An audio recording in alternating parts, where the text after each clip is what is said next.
कहानी की शुरुआत होती है टॉम नाम के एक बेहद होशियार लड़के से, जिसने अपने स्कूल के दिनों में ही मैक्सिकन ऑयल स्पिल जैसी बड़ी मुसीबत का हल निकालकर दुनिया भर की बड़ी बड़ी ऑयल कंपनीज के होश उड़ा दिए थे। उसका कॉलेज खत्म होने से पहले ही दुनिया की 8 सबसे बड़ी ऑयल कंपनीज ने उसे नौकरी और सालाना $4 लाख की तनख्वाह देने का ऑफर दिया। लेकिन इतने बढ़िया ऑफर्स को ठुकराकर टॉम ने स्पेन के वॉल्टर मोरलैंड नाम के एक आदमी का ऑफर एक्सेप्ट कर लिया। इस काम में उसे अपने तेज तर्रार दिमाग की मदद से एक ऐसी तिजोरी को खोलना था जिसे दुनिया की सबसे सुरक्षित तिजोरी समझा जाता था। असल में इस तिजोरी में ऐसा कुछ था जो वॉल्टर हासिल करना चाहता था, मगर पिछले 80 साल से आज तक कोई भी इस अनोखी तिजोरी को तोड़ने में कामयाब नहीं हो पाया। इसके बाद वॉल्टर ने टॉम को अपनी टीम से मिलवाया। वॉल्टर ने कहा कि उसने कुछ महीने पहले एक ऐसे जहाज को ढूंढ निकाला था जो कई साल पहले समुद्र में डूब गया था। उसमें से एक डब्बा निकला जिसमें बेशुमार खजाने का पता छुपा था,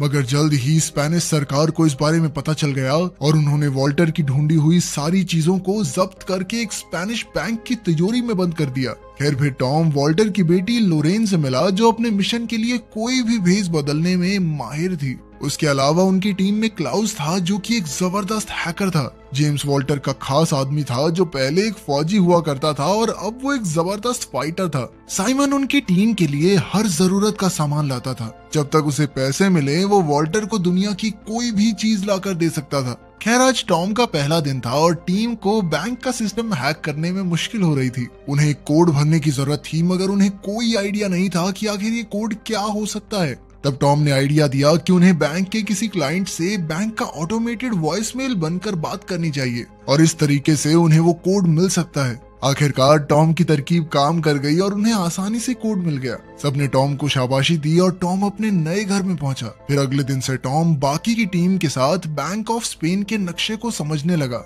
वॉल्टर के मुताबिक ये बिल्डिंग दुनिया की सबसे सुरक्षित बिल्डिंग है, क्योंकि यहाँ हजारों की तादाद में सेंसर्स और कैमरास लगे हैं और वहाँ के गार्ड भी सिक्योरिटी में कोई कमी नहीं छोड़ते। उनकी सबसे बड़ी मुश्किल तो स्पेनिश आर्मी का हेडक्वार्टर था, जो कि बैंक के ठीक सामने बना हुआ था। जब भी बैंक के सिक्योरिटी अलार्म्स बजेंगे तो हेडक्वार्टर से 500 फौजी एक साथ बैंक में घुस आएंगे। इसके अलावा बैंक का सिक्योरिटी चीफ पहले स्पेन की काउंटर टेररिज्म फोर्स का कमांडर था। अब वॉल्टर की टीम का मुकाबला ऐसी फौज से था जो किसी भी हालत में बैंक की हिफाजत करना जानती थी। इसके अलावा वॉल्टर की टीम को उस तिजोरी के अंदर के नक्शे के बारे में कोई जानकारी नहीं थी, इसलिए उन्हें एक स्कैन करके ये जानकारी हासिल करनी होगी। इस तिजोरी में घुसने के लिए उन्हें 2 चाबियों और सिक्योरिटी चीफ के फिंगरप्रिंट्स की जरूरत थी। इन्हें हासिल करने के लिए टीम ने बैंक में घुसने का फैसला किया। टॉम और साइमन सफाई कर्मचारी, लॉरेन यहाँ पर बेशकीमती पेंटिंग्स की जांच करके उनकी इंश्योरेंस बेचने आई थी और इन्हीं पेंटिंग्स के पीछे बनी तिजोरियों में वो 2 चाबियां रखी थी।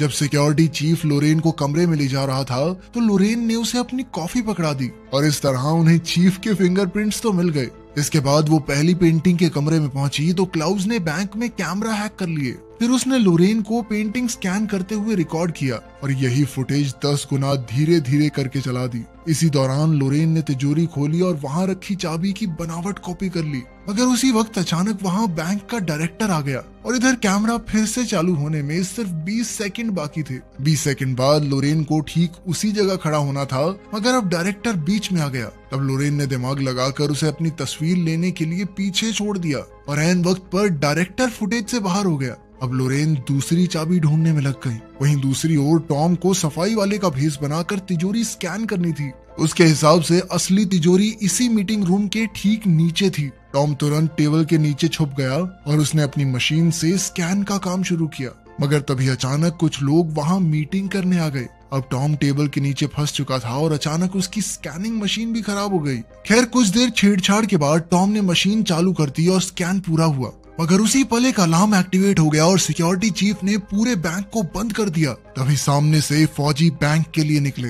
इधर लोरेन ने दूसरी चाबी का डुप्लीकेट बनाया ही था कि बैंक का डायरेक्टर उसे लेने आ गया। इस हड़बड़ी में वो असली चाबी को वापस रखना भूल ही गई। आखिरकार टीम ने फैसला किया कि लोरेन ये चाबी टॉम को देगी और टॉम चाबी को वापस तिजोरी में रखेगा। चाबी लेकर टॉम तीसरे माले पर गया और उसने चाबी रखकर तिजोरी बंद कर दी। तभी अचानक उसे पता चला कि एक गार्ड उस कमरे में आ रही है। फिर टॉम दिमाग लगाकर जानबूझकर पकड़ा गया और उसने नाटक किया कि ईयरफोन्स के कारण उसे सिक्योरिटी अलार्म सुनाई नहीं दिए। ये सुनकर गार्ड ने उसे जाने दिया और आखिरकार उनका मिशन पूरा हुआ। इसके बाद टॉम ने मशीन से मिला हुआ स्कैन निकाल कर देखा तो पता चला कि तिजोरी के नक्शे में ऐसी जगह थी जो ढंग से दिखाई नहीं दे रही थी। तब उसे एहसास हुआ कि यहाँ पानी भरा हुआ है। असल में तिजोरी एक तराजू पर बनी हुई थी और जैसे ही तिजोरी खुलने पर उसका वजन बदलेगा तो तिजोरी अपने आप बंद हो जाएगी और साथ ही उसमें ढेर सारा पानी भर जाएगा। अब उन्हें समझ आ गया था कि तिजोरी में घुसने के लिए उन्हें तिजोरी के वजन को बराबर रखना होगा। फिर टॉम दिन रात एक करके वजन बराबर रखने की तरकीब ढूंढने में लग गया। वहीं दूसरी ओर साइमन और जेम्स बैंक के नीचे की जमीन की छानबीन कर रहे थे कि उन्हें टॉम की बात सच होती दिखाई दी। वो तिजोरी वाकई में एक बड़े से तराजू पर बनी हुई थी, मगर उसका वजन एकदम 0 पर टिका हुआ था। इसके अलावा एक और मुसीबत उनके सामने खड़ी थी। उस अंडरग्राउंड कमरे की दीवारें टाइटेनियम स्टील से बनी हुई थी जो इतना मजबूत था कि उसे ड्रिल करने में 15 दिन लग जाएंगे। अपना मिशन पूरा करने के लिए वॉल्टर की टीम के पास बहुत कम वक्त था और इतने से समय में वो डिब्बा चुरा कर वहाँ से बाहर निकलना सबको नामुमकिन लग रहा था। इसलिए आखिरकार उन्होंने हार मान ली। अब वॉल्टर निराश होकर छत पर गया और उसने देखा कि सड़कों पर फुटबॉल फैंस की भीड़ लगी हुई थी। तभी उसकी नजर बैंक के कैमरास पर गई तो उसे एहसास हुआ कि वर्ल्ड कप फाइनल्स के सभी कैमरास भीड़ की तरफ होंगे और तभी उनके दिमाग की बत्ती जली। फिर उसने अपने साथियों को इसका नमूना पेश किया। फिर उसने ग्लास हटाकर तराजू पर लिक्विड नाइट्रोजन छिड़क दी और फिर दोबारा ग्लास रखा, मगर इस बार वजन नहीं बदला क्योंकि तराजू जम चुका था। टॉम ने कहा कि बिल्कुल इसी तरह वो तिजोरी के नीचे वाले तराजू को जमा सकते हैं, मगर इसके लिए बहुत ज्यादा लिक्विड नाइट्रोजन लगेगी। खैर, फिर स्पेन और नीदरलैंड के फुटबॉल मैच वाले दिन उन्होंने अपने प्लान को अंजाम देने का फैसला किया। उनके पास मिशन पूरा करने के लिए सिर्फ 105 मिनट का समय था। सबसे पहले वो जिप लाइन के जरिए बैंक की छत पर पहुंचे और एक कांच की खिड़की खोलकर नीचे घुस गए। इसके बाद वो 100 मीटर की पाइपिंग वाले रास्ते से तिजोरी वाले कमरे के बाहर पहुंच गए। यहाँ से वो एक सीढ़ी डालकर आगे बढ़े और आखिरकार वो तिजोरी के सामने थे। फिर क्लाउज ने अपनी हैकिंग का कमाल दिखाया और इधर टीम ने अपनी बनाई हुई 2 चाबियां और फिंगरप्रिंट की मदद से तिजोरी ही खोल दी। वहीं दूसरी ओर साइमन ने जमीन के नीचे बने तराजू पर लिक्विड नाइट्रोजन छिड़क कर उसे जमाने का काम शुरू किया। जल्द ही इस रिएक्शन की वजह से तिजोरी की जमीन भी जमने लगी।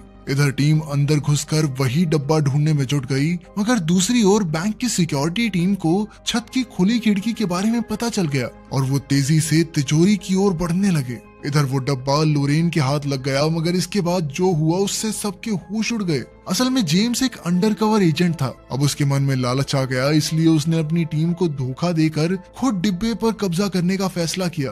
अब लोरेन के पास कोई चारा नहीं था, इसीलिए उसे जेम्स को डिब्बा देना पड़ा। मगर इससे पहले कि वो यहाँ से बाहर निकल पाते, नीचे तराजू पर लिक्विड नाइट्रोजन का असर खत्म हो गया, जिससे तिजोरी का सिक्योरिटी सिस्टम एक्टिवेट हो गया।